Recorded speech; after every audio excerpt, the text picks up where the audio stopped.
Meta ħasem fil-breakfast show fuq One Radio, is-segretarju parlamentari għall-Ġustizzja Owen Bonici qal li l-Kumitat tal-Kontijiet Pubbliċi irċieva risposta mingħand ir-rappreżentant legali ta' Tancred Tabone fejn qalet li f'dan l-istadju Tancred Tabone m'għandux għalfejn jixhed quddiem il-Kumitat tal-Kontijiet Pubbliċi.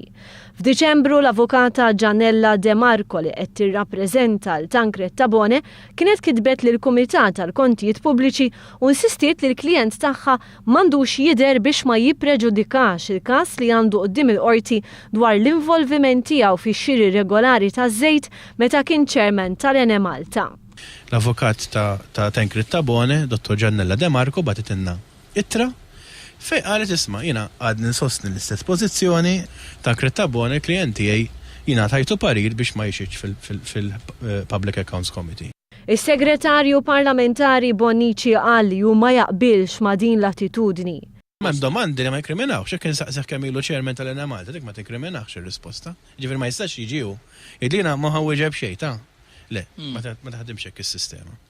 L-aġent lokali tal-kumpanija taż-żejt Total, George Farrugia, waqt ix-xhieda tiegħu quddiem il-Kumitat tal-Kontijiet Pubbliċi kemm il-darba semma lil Tancred Tabone kuġin tal-eks Ministru Austin Gatt. Fost oħrajn Farrugia qal li Tabone kien jeddu biex itieħ kummissjonijiet fuq ix-xiri taż-żejt u kuntratti tal-ħażna taż-żejt. George Farrugia qal li ħallas lil Frank Sammut u Tancred Tabone $400,000.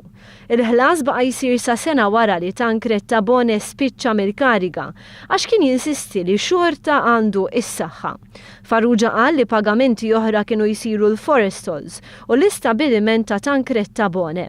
Il-segretarju parlamentari Owen Bonici insista li Tancred Tabone għandu jidher quddiem il-Kumitat tal-Kontijiet Pubbliċi.